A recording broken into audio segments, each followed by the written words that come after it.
Good morning and welcome to Unity of Savannah. We are so happy that you're here to celebrate Spirit with us this morning.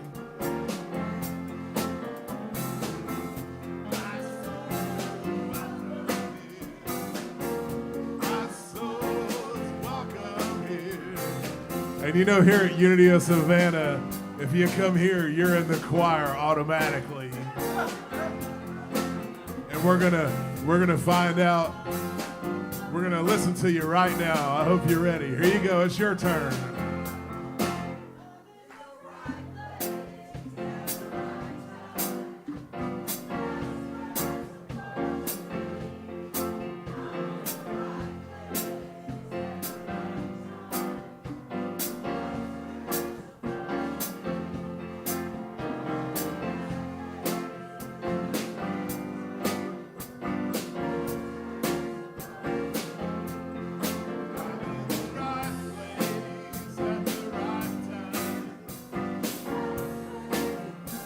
Real big.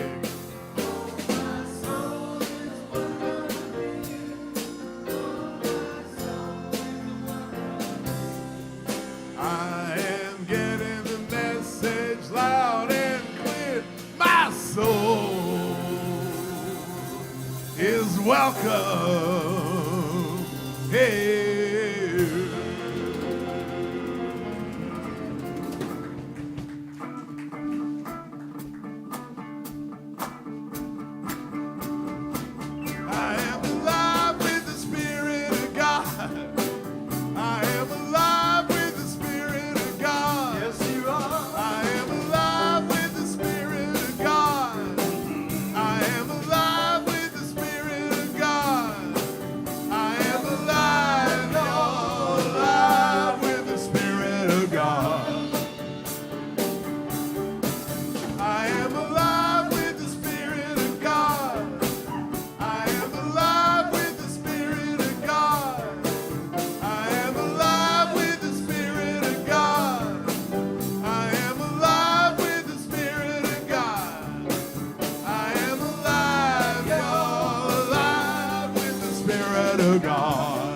Reverend Dale Worley, what you got for me over there this morning?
Good morning. Good morning. Tell somebody it's good to see you.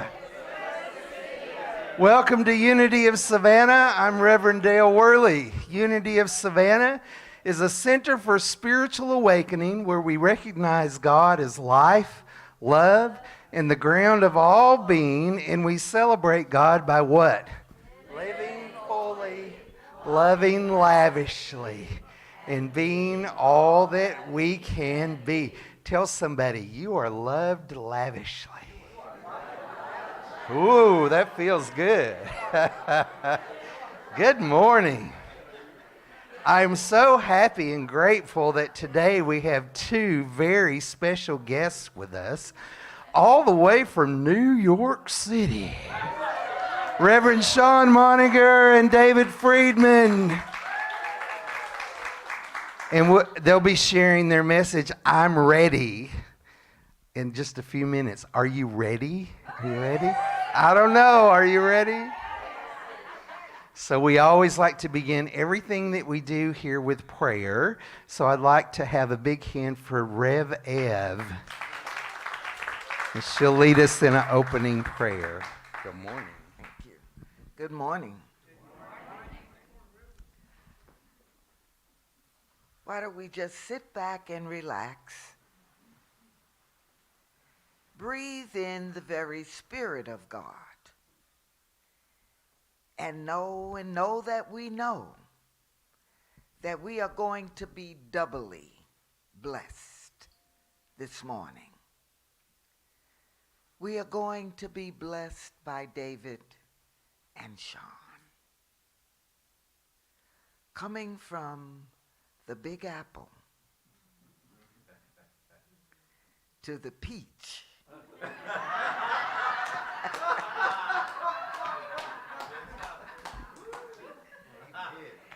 And it's all so very sweet. All of it is sweet. So, dear Heavenly Mother, Father God, we thank you. We thank you for the sweetness, the beauty, the love that you bring us this morning in double doses. Thank you, and thank you. Amen.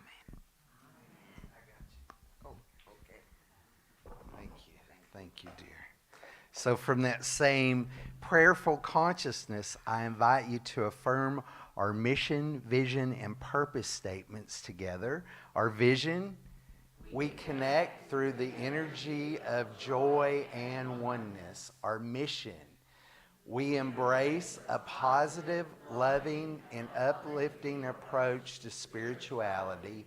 And our purpose, we are an inclusive spiritual community. Tell somebody, you are included here.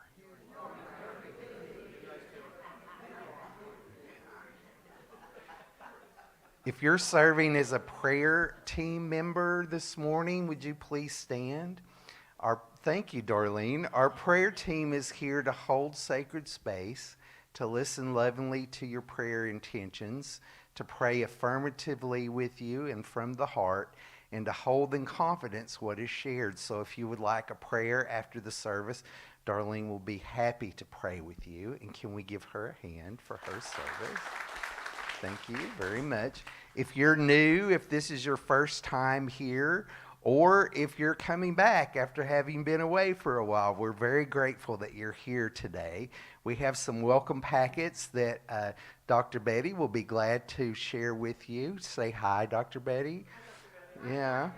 So if you're new, please be sure to get a welcome packet as you go out. If you haven't got one already, it tells you a little bit about the center and what we have to offer. And you can also get a free gift.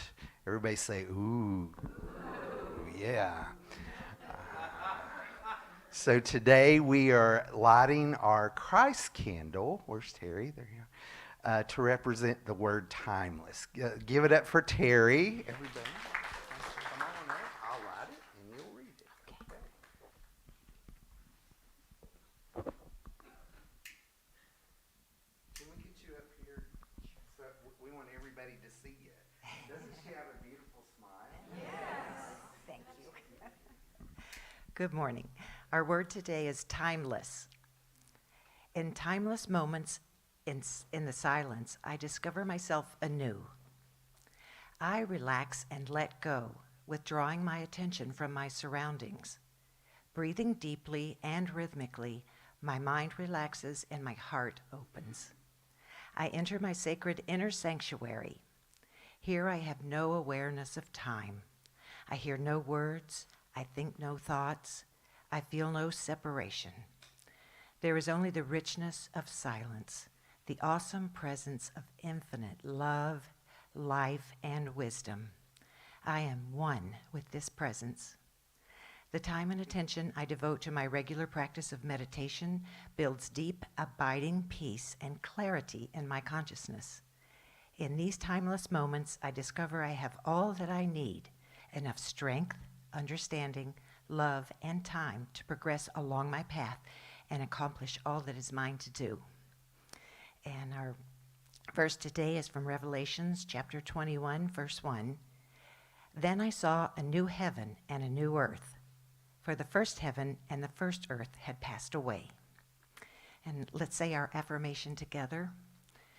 In timeless moments, in the silence, I discover myself anew. Thank you. Thank you, Terry. So we're very blessed this morning, and we're in for a real treat. I want to begin by introducing someone who used to be my mentor when I was in ministerial school. And he ordained me right here where I'm standing. What, 7 years ago? Was it? 10 years ago. 10 years. Ooh, has it been that long? Well, you know, timeless, right? Yeah. So, please, he is on staff. He's a staff minister at Unity of New York. He served for almost 2 decades as a senior minister at Unity of Norwalk, Connecticut, and he is a multi-award-winning stand-up comedian and a pretty snazzy dresser. So can we have a big hand for Reverend Shawn Moninger?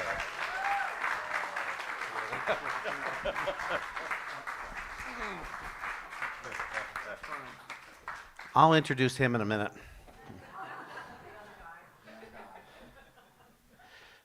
Let's have a little meditation here. Take a breath. I like to say, put your hard hats on. We're going in. See, it's a dangerous neighborhood sometimes. Take a breath in. Breathe up and breathe through. Let it be easy. All this breathing business, let it be very easy.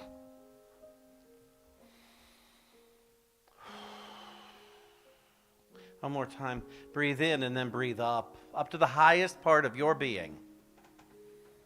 I like to say it's a breathe up to our Christ mind. And I like to affirm that the Christ in me is awake now. For what is the Christ but my memory of God? My memory of good, my memory of love and intelligence and presence and power. My memory of what is. The Christ in me is awake now. Those of you who care to, would you affirm that with me? The Christ in me is awake now. So we see this awakened Christ represents my highest consciousness rather than a person. The Christ in me is my knowing. I know. I just know things at my highest place. I know the good that is. I know the good that has always been. And I know the good that will always be. And that good is always right now. At the sound of the tone, the time will be now. And now is the point of all manifestation. Now is the point of all love.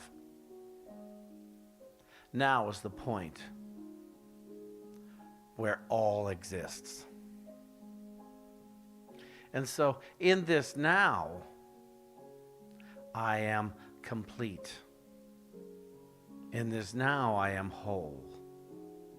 In this now, I am what God is.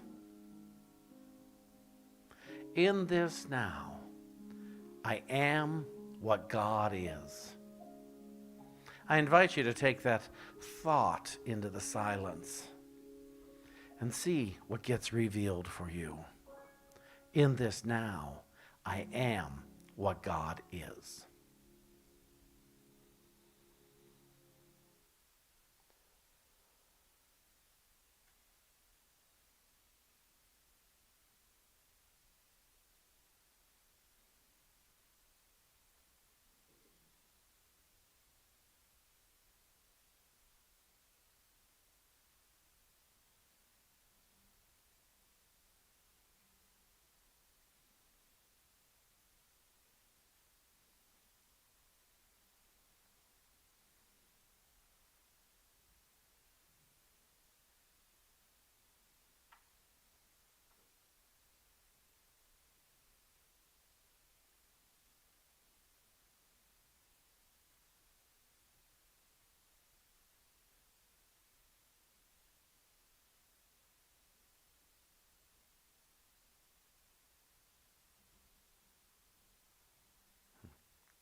in this now.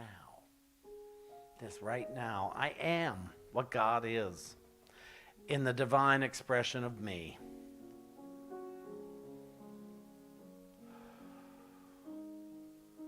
So knowing that, in full confidence, let's start to bring our focus back here to this sanctuary, this place called unity. And as we come back, let us come back refreshed, renewed, fully aware of the good that has just taken place, that we may say thank you and amen. Yay. So who all here knows David Friedman? So some of you are not familiar. We always like to jokingly say that there's either a "the" in front of his name or a "who" with a question mark at the end of it. Yeah. I've got a lot more "who's" with a question mark after mine than he does. And they mispronounce it before they get the question mark. But with David Friedman, this doesn't sound very nice, but I like to introduce him this way. He has touched all of you. And he has touched your children. And I mean this in the nicest of ways. David Friedman has conducted and did the vocal arrangements for Beauty and the Beast, Aladdin, Pocahontas, Hunchback of Notre Dame. He has written for Disney with Lizzie McGuire movie.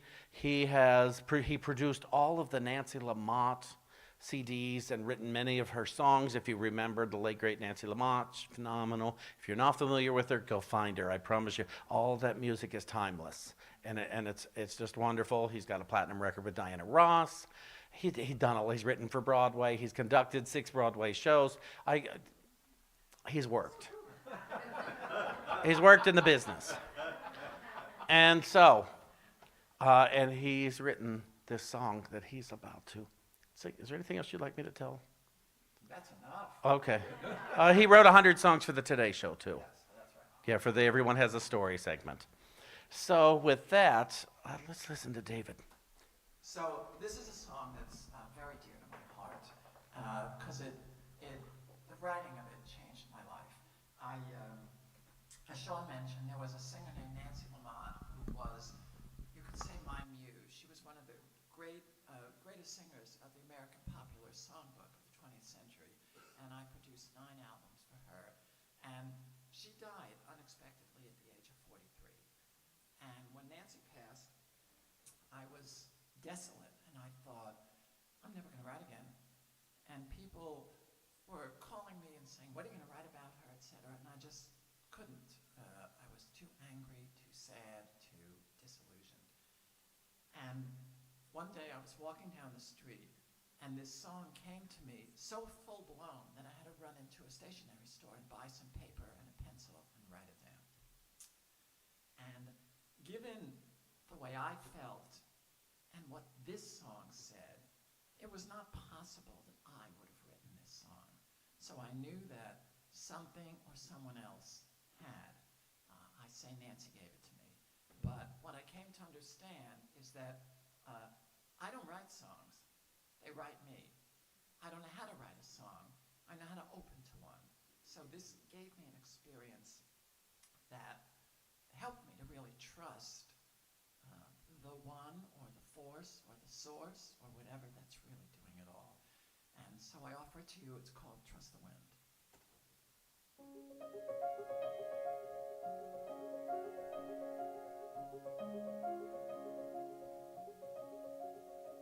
There's a voice that's softly whispering inside my head, telling me I'm gonna be alright.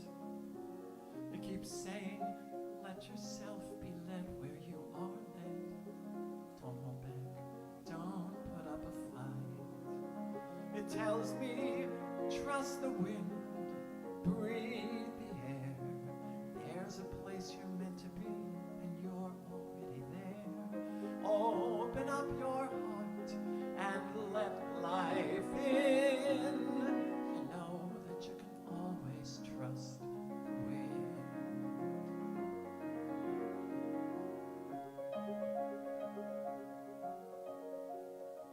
When the world starts doing things that I don't understand, and I search my soul to find a reason why, in the dark of night I feel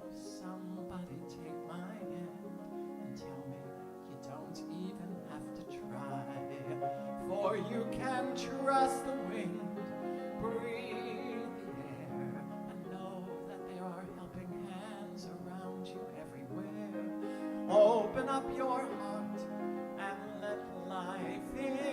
You know that you can always trust the wind. Dreams have wings, thoughts take flight. All good things are streaming toward us every day. They hear our prayers, they know the way. I'm gonna trust the wind, breathe the air, let it take me on its wings and carry me somewhere. I'll open up my heart and let life in. I know wherever breezes blow, wherever winding rivers flow, I'm going where I need to go. I can trust the wind.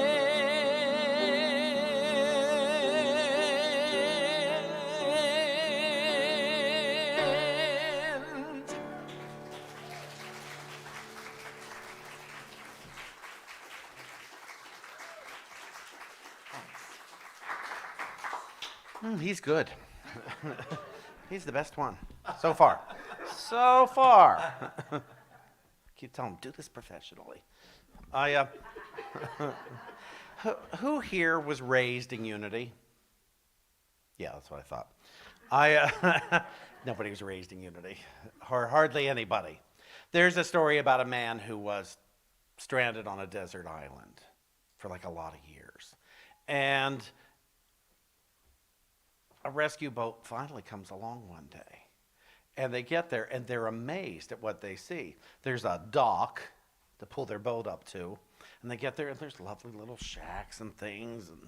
And it's kind of built up. And then up on the hill are these 3 buildings. And so the rescue people are there, who did all this? And he said, well, I did. I said, really? You built all this? He said, yeah, I had a lot of time on my hands. And they said, but those buildings up there, where'd they come from? He said, I built them. You built those beautiful buildings? He said, yeah. And they said, well, what are they? And he said, oh, the middle one, that's my house. I said, really? It's lovely. He said, thank you. And they said, what's the one on the right? And he said, oh, that's the church I go to. They said, well, you built your own church? Yeah. Hmm. Well, what's the one on the left? And he said, oh, that's the church I used to go to.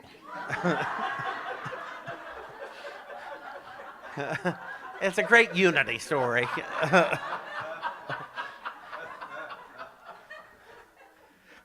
What's lovely about unity is we come to unity when we're ready.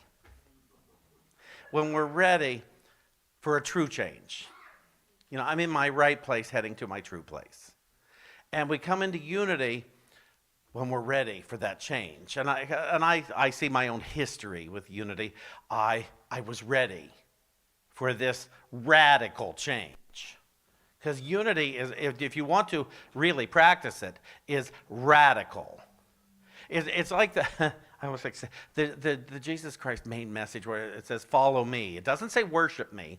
It says, follow me. Because he says, I found a way in, and you're not going to like it. Forgive everybody. People run for the doors. That's why we lock them. And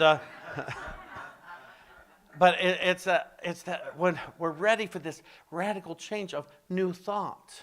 Because a lot of times people come into unity and they say, oh, this is so easy. I'm here. I'm staying forever. You just made it so easy. And then they stick around for a little bit and find out, wait a minute, I have to change that thought too. And it's not I just get a new car because I said, yes, God, I'm willing to have a new car. No. I must align my being with the new car if I want the new car. Well, how do I do that? And we say, I don't know, but I know it's possible. I can't tell you how you do it. I can tell you how I do it. Remember years ago, David and I wanted our house that we live in now, and we didn't know how we were going to buy it. But I sat there, we loved it. And at that point, we already owned an apartment in New York that we had a mortgage on and everything. And I sat down in the chapel at my church, and I surprised myself with my prayer. Because I said, God, I am now willing to experience this house. And I thought, where did that word come from? Because I would have thought I was going to say I'm willing to have this house. But anybody that has a house knows you don't have a house, you experience a house. There's always something to do. But that word experience came out of me. And I thought, I am willing to experience this house. And then I had to, I said, I heard something tell me to ask this next question. Am I? Because we think, yes, I'm ready for riches and honor. I'm ready for this. Am I? So I had to look within to see if there was any resistance anywhere to that house. Because the house is not the representative there. It's the power of manifestation that you got to look at, and your mind willing to align with that. So I looked, am I? And I couldn't find any resistance anywhere in my body to this. So I called David at home in New York, and I said, I just prayed this way, and I heard, and I said, are you willing to experience this house? I'm getting a little feedback up here, a little ping. Are you ready to experience this house? And he said, yes. And I said, are you? I said, look everywhere. Can you find any resistance? And he said, no, I can't. I said, great, it's ours. We don't know how, but it's ours. And we went on about our business. And it's so strange the way Spirit works. He met with a realtor who was taking him around to Connecticut to look at a part of Connecticut we didn't want to live in. It's like we're ready to settle for less somehow. But what that realtor said is, oh, you could sell your one in New York. You've lived there long enough without any capital gains taxes. And great. So we made a bigger offer on the house. They said yes. Because what I also realized that day after we made our first offer is we're praying for the current owners to not prosper. You know, when we offered them a really low bid, I thought, we're praying that they don't prosper. We've got to be willing that everybody prospers. You know, and so it had to be, I didn't care how, as long as it's, you know, nobody's stealing. But I said, David, our income could go way up. We could win the lottery. The women could suddenly come into, who were selling the house, could come into a pile of cash and say, let's give it to the guys for what they offered. Anything could happen. Well, this is what happened. We got offered a pile of cash for our New York apartment. And so it was so easy to buy the house and do a lot of renovations and things, and we lived beautifully in Connecticut because we were ready to sell the New York place. We just didn't know that we could. But we were ready to experience. And lots of experiences have happened. We've been in there almost 20 years. Lots of experiences have happened. But through it, and so we don't have anything. We experience a body. We experience this church. We experience the weather. We experience our relationships. We experience our cars, you know, our transportation. We experience our money. We experience everything. And so I'm ready to have this experience, or am I? And that's the process. Because sometimes it's, well, one day I'll be ready for that, but today's not that day. It's not unlike the forgiveness thing I mentioned earlier. I believe I am ready to experience forgiveness across the board. But I have discovered a tremendous process that I didn't know. Because you think, oh, I forgive this one and that one, and I don't. Because in spirit, in truth, I didn't have the power to judge in the first place. And so I don't have the power to forgive. What I do have the power to is to give way for a new thought about any and all situations. Now I can tell you with my mother, my mother, years ago, I was able to release my mother from any and all blame or accusations from my childhood. It was not the best. And I don't care for, one of my least favorite things to hear in life is, well, they did the best they could. Well, their best was awful.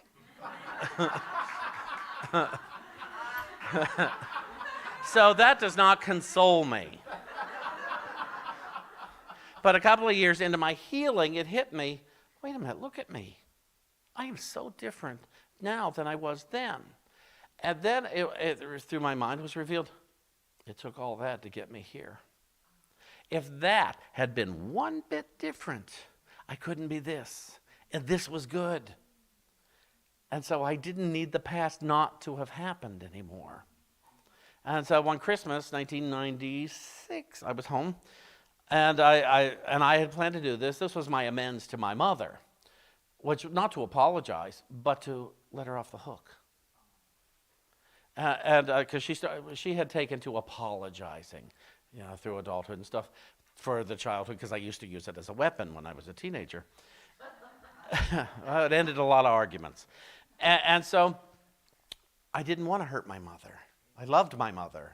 And she had become a really good mother to me in her last years, in those recent years. And I said, and she started to apologize. I said, Mother, you don't have to apologize anymore. I said, look at me. Look at who I am. Would you imagine? Could you believe this from that? She said, no, it's really wonderful. I said, yeah, and it took all that to get us here. And I like here. So I will never again accuse you of anything. We'll never lie about what happened, but we're going to take away its meaning and its accusations. And I saw the look on her face, and I saw, she really saw what it had been like in that moment.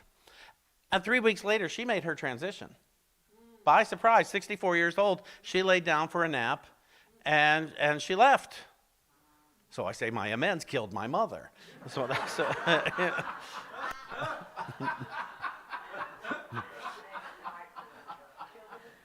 I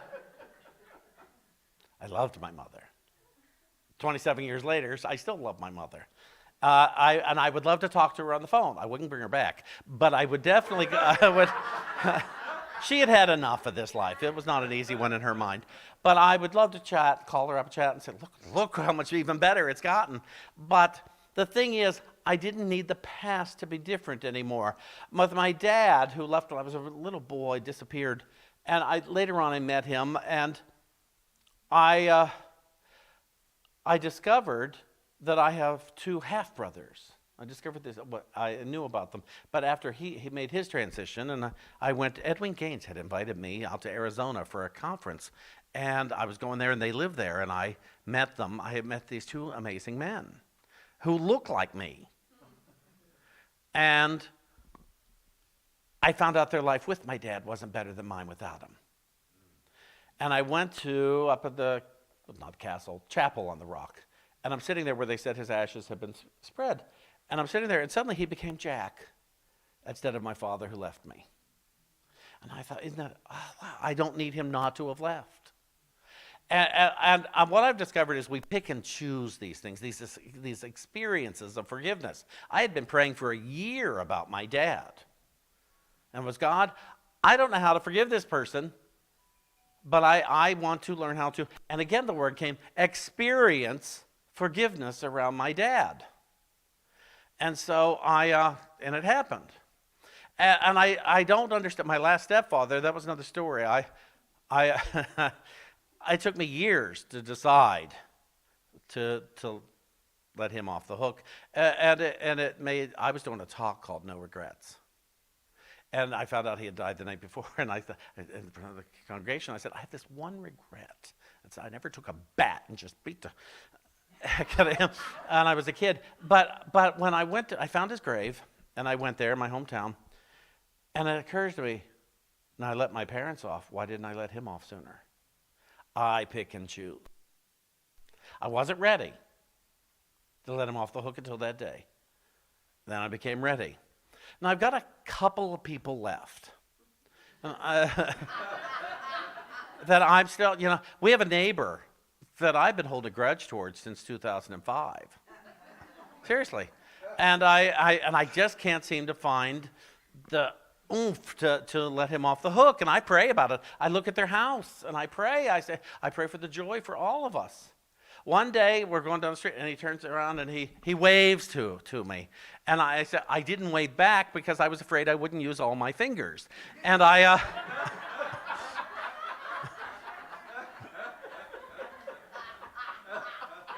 a minister, not a saint.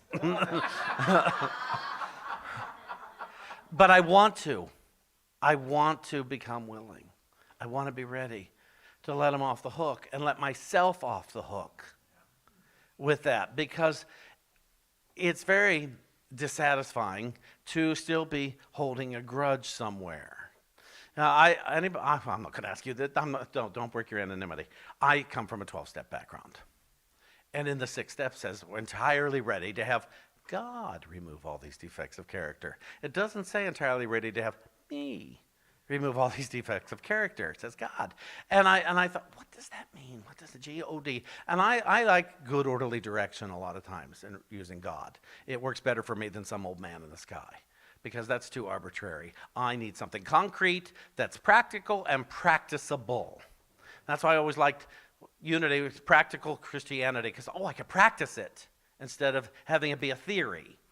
And so to look at all that and say, how do I become ready for certain things? Entirely ready to have God. And then it hit me, I don't think we have a bunch of defects of character. I think we have one, defect of character. And that defect of character is my unwillingness to accept my divinity. And when I am living in that unwillingness, that's when I become a liar and a thief and a con and all that stuff. And so, am I ready to accept my divinity by way of G-O-D, good, orderly direction? One foot in front of the other, one thought in front of the other, one word in front of the other. And it's not about striving for perfection. It's about the ease that I was promised. In unity, I was promised that I was good and could not be good in God. And whatever God is, it is good, and I am good in it, and it is good in me. And capital G, good. So it wasn't about my behavior, and it wasn't about how I felt. It's my nature. And then, to find out the one on my right is also good, and the one on my left is also good. In God. I don't have to like them. I don't have to care about them. It's our nature. And we're connected, even if I'm not prepared to feel connected. And so I like to look at all that stuff and say, okay, what is it I want? What is it I really desire to experience? And, when you read your Bible, I'm sorry. I always laugh when I say that in a Unity church. When I read my Bible, and I just happened to bring a couple of them here today. Now, I borrowed this because I forgot to bring my regular Bible down here with me today, and the person said to me, please be careful with it, Shawn. We read it, and it's our family thing, and we love it. So I'm going to be very careful because I know it's a precious item that they use very frequently here.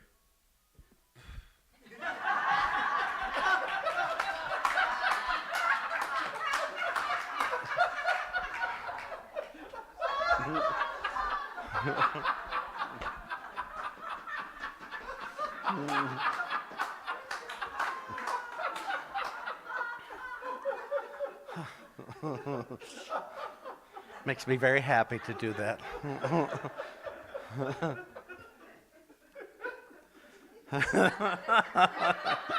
Unity ministers get it.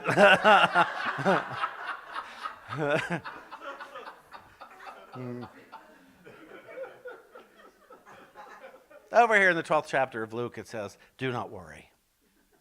Do not worry. What a great piece of advice. Do not worry. Worrying is my arrogance. Guilt is my arrogance. Shame is my arrogance. Unforgiveness is my arrogance. It's that I think I know better. It's me telling God what to think about this instead of asking Spirit from within, tell me what to think about this. Tell me how to see this. Tell me how to perceive this so that I can think true thoughts. What's a true thought? It's that which has no opposite. It's the same as the capital G, good. It's that which has no opposite. Truth has no opposite. That's why so many think, well, I'm just telling the truth. No, you're not. You're telling your opinion. You're telling your current belief. And that's okay, but it's limiting. And it's a bit arrogant if you insist. See, if it were truth, we would all agree. You think, yeah, And because it's not truth, we don't all agree. But, there's certain things I feel squishy and nice when I think this, when I try to, but when I'm arguing with you about it, that you should agree with me, then my truth doesn't serve us, does it? We look for a higher. I'm going to read from this other book. This is the Holy Spirit's interpretation of the New Testament. It is my very favorite book. Regina Dawn Akers, as far as I know, she channeled this book. That's what she says. And I feel like I'm in the mind of Holy Spirit when I read this book. And it also, Luke 12, it goes Matthew to Revelation. I'm not trying to sell them here. I didn't bring a bunch of them. We did bring a bunch of David Friedman books, which are available back there. But this, listen to this. Do not worry about your progress on this path that you travel to healing. To be on the path and aware of the path and thinking of the path is enough. Let me tell you a secret that will make your journey along this path simpler and more joyful. The secret is this. As you travel this path, you will have only 2 experiences. One experience will speed you along the journey in joy. The other will delay your journey a little while. The secret to a simple and joyful journey is to learn to discern between these 2 experiences and then always choose the joyful one. Do you hear that? Choose the joyful, the stampede for the doors. I have spoken to you of both experiences before, so this is but a reminder for you. The only 2 experiences that you will know as we travel this path together are the experience of your willingness and the experience of your resistance. Everything you think you experience is either one or the other. So do not worry about your progress on this path. Do not judge your own thoughts or actions, for worry and judgment do not bring joy, so they cannot be willingness. Discern carefully, my friend. Recognize the thought within your mind, and at every opportunity, choose the strength of your willingness. Seek only for the kingdom, and all things will be given you. Where your heart is, your treasure is also. It will be helpful if you remember this. God's will is that you be perfectly happy in every moment of eternity. How about that? Did you know that was God's will for you? So we have to get off the stick and get on board with, whatever God is, its will for me is to be happy, joyous, and free. All the time. It's going to take a lot of thought changes for that, doesn't it? So I want to invite David up here for a moment to explain what he's going to be doing this afternoon to facilitate this. Thank you. So, we're doing a workshop that I first created about 20 years ago and have developed over these years all over the country. And it's based on the idea we all know in New Thought that positive thoughts lead to a positive life. You take on a positive thought and that will create a different experience, as Shawn said, a positive experience. We all know this.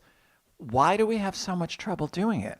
Why do we take on a positive thought and, like a New Year's resolution, and in a day or 2 or 3, we leave it? We're not stupid. We're not lazy. We really are spiritual seekers. So I thought there must be some real reason why this happens. And as I looked into it, I realized that if we have had some sort of traumatic experience with a positive thought, like say you were a kid and you said, I can do this, and someone slapped you across the face, we quickly learn that positive thought creates discomfort. So whenever we think it, we feel uncomfortable, and we exchange that thought for, I don't call it a negative thought, I call it a protective thought. It protects us from thinking, I can do this, and from the perceived danger. So what happens is, so many of us do not fulfill our dreams because we have uncomfortable sensations that mean nothing in the present, but we have learned to jump away from them. So most of the things that we want to do, like when Shawn says, am I ready? When people say to me, I really want to be famous and successful, I say, are you willing to be that uncomfortable? So what we do in this workshop is we bring up issues in our lives, and since the world is just a mirror of our thoughts, because it's only going on in us, my experience is going on in me, then we look at what am I thinking, we exchange it for the thought we want to take on. Now that's positive thinking 101, but then the difference, we notice where we feel uncomfortable and practice staying with the thought while feeling uncomfortable. If I have to sing, you can bet my heart is pounding, my hands are shaking, my stomach is churning. I want to sing. That's what comes with it. It doesn't mean anything. And so you bring your issues, whatever is bothering you. No one has to speak. You get as much out of it, whether you share or not. And we look at what you're thinking. You exchange the thought, and then notice what's going on in your body, what sensations are there, and come to expect, oh, that's the sensation that's going on. I can do what I want to. And it changes lives, and it's safe, and it's fun. And so 1:30, join us here, grab a bite, and we'll exchange our thoughts, okay? Okay. So, the takeaway from today is, if I have any defective character, it is that I haven't yet accepted my divinity. Am I ready to accept my divinity? And my divinity comes in all shapes and sizes. It's individualized for every single one of us. And so we look at our lives and say, is there something I've been longing to do? Is there some divine idea I've had and I've been afraid to put it into action? Is there something I have a passion for? Where we're staying, our host, she's suddenly going to culinary school, and she's making breads. I mean, artisan breads, beautiful breads, because she has a passion for that. There's more bread around that house yesterday, and really delicious types of bread. And years ago, I wanted to do a stand-up comedy show. I also wanted to sing. I wanted to do these things that I was so afraid of. I lit nightclub acts for 21 years because I was afraid to get on the stage.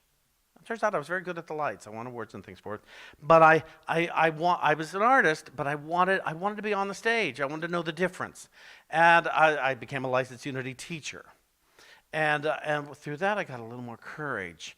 And then at a certain point, I thought, I'm going to do stand-up. And a producer said, I'll put you on. And I did a 7-minute set. And I did 30 appearances that first year. Turns out I was funny. And then a few years later, I wanted to do my one-man show. And I put together a 60-minute show. And I sold out for 10 months in New York. The show was called Because I Can. Because at that age, that's why I was doing it. Because I can. It didn't matter if I was a success or failure. What I didn't want was to get any older without having tried. Because I didn't want to live in regret. That's part of not accepting my divinity, regrets. And I wanted to know God works in and through and as me. As Reverend Evelyn and I were talking about, one of our ministers, Reverend Mary Alice Brown, used to say, I am alive, alert, awake, joyous, and enthusiastic about life. My body knows it, and my body shows it. Say it. She'd yell at us. This woman. I said, why is she so mad at us? And I realized she was passionate. I am alive, alert, awake, joyous, and enthusiastic about life. My body knows it, and my body shows it. Let's all say it together. I am alive, alert, awake, joyous, and enthusiastic about life. My body knows it, and my body shows it. Well, I didn't hear all of you saying it, did I? So let's say it again. There's channeling Mary Alice. One more time. I am alive, alert, awake, joyous, and enthusiastic about life. My body knows it, and my body shows it. Yay. So, I'd always wanted to sing. I didn't know I could. And David told me one day, you can sing. He heard me play singing in his apartment for a song I knew. And he said, oh, no, you hear the note. Send it across the room. And so I did. And he said, oh, yeah, you could sing. And bit by bit, I started doing silly little songs, funny things.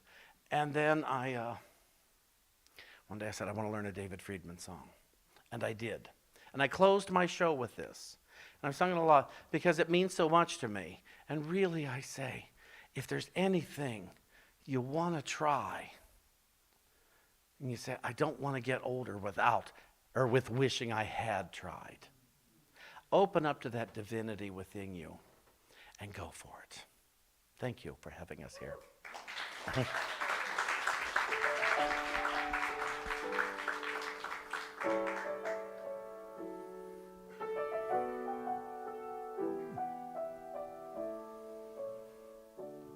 I never thought that there could be a love like yours and mine. I never dreamed that I would see the day that I would find a love that feels so right.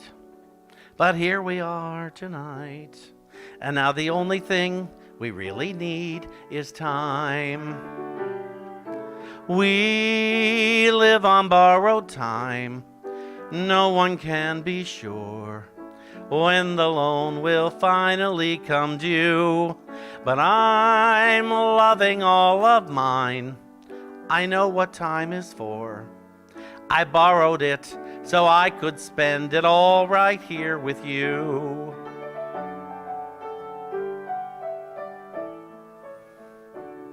There was a time when I believed that life held guarantees.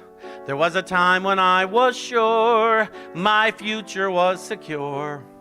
But life had other plans. The future's in God's hands, and knowing that has let me live and love you more. We live on borrowed time. Yesterday is past. Tomorrow seems a million miles away, but I promise you that I'm gonna make love last by living every moment, every hour, every day. Now we may have a year and we may have a lifetime. No one can be certain what the future will allow, but you and I are here, and this time is the right time.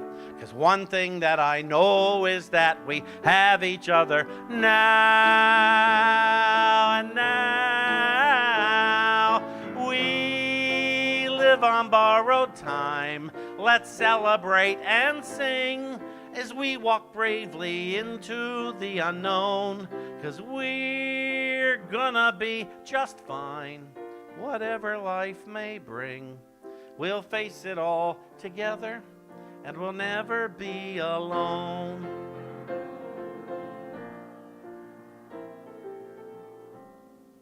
We may not have forever, but our time will be our own.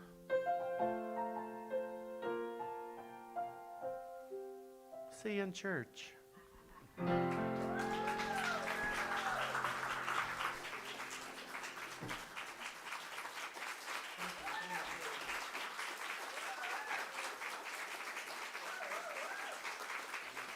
Thank you, Reverend Dale. Thank you, everybody.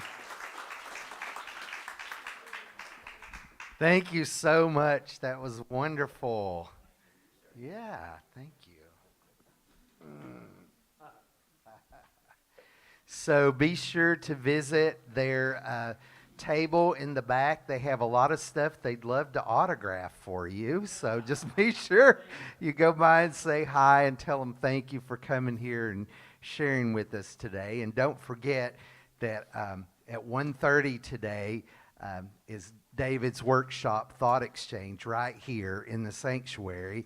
And please accept my apologies. Last Sunday I said there was going to be a potluck, and then I said there wasn't going to be a potluck. So there is a little bit of food over there, but if you want to dip out after the service and get something to eat, there's plenty of places around here. We're ordering from Jersey Mike's, so they'll deliver too. And then we'll be back here at 1:30. So please help me welcome our treasurer, Marguerite Couquet. Come on. All right, so thank you for all the enthusiasm and the beautiful music and the positive message and the experience here.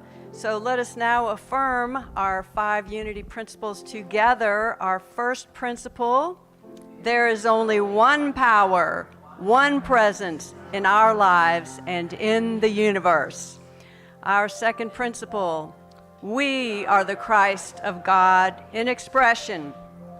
The third principle is called the law of mind action. Here we go. Thoughts plus feelings equal outcome. Our fourth principle, there is power in affirmative prayer and meditation. And number 5, we must live the truth we know.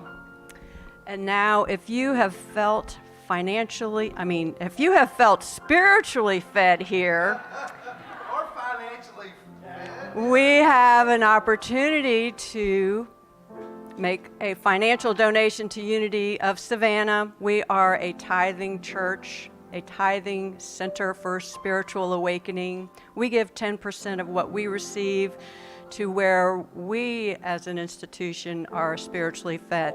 So the bowls are coming around. We also have a donate button on our website, unitysavannah.org. We have an iPad in the back of the church if you want to use your credit card, or even little, what are they called, envelopes in the seat where you can write your credit card number.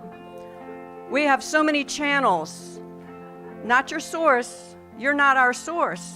But we have many channels for good and prosperity as we all give and receive. I am thankful, so grateful in this moment right now. I am thankful, so grateful right here, right now. I am thankful, so grateful in this moment right now. I am thankful, so grateful right here, right now. Dear Heavenly Mother, Father God, we thank you, we bless you, and we appreciate you. And we know as these love offerings come from the hearts of the loved ones in this sanctuary, that it will come into this church, go out into the community, into the universe, and return to us 1,000-fold. And because we know that we know that, we say thank you, and thank you.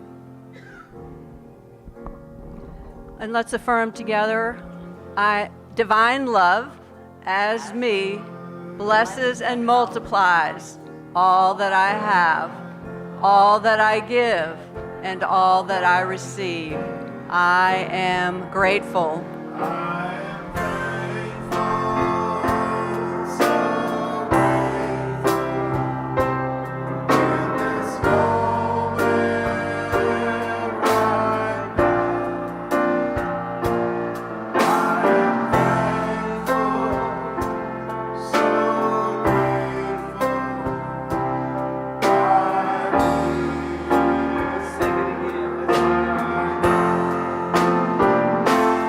I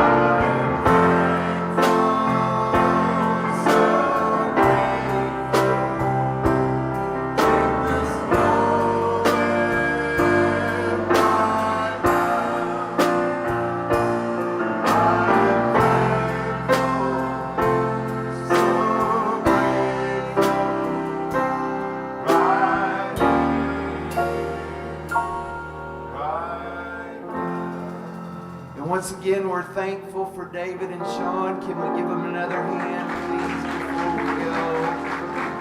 Come back at 1:30 for the workshop. Now let's all stand and form a big circle around the room. Join hands.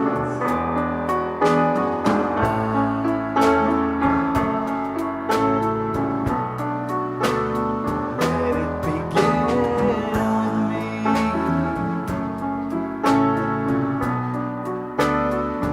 Take a look around and behold the face of God. Just look around the circle. This is your family.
The love of God enfolds us.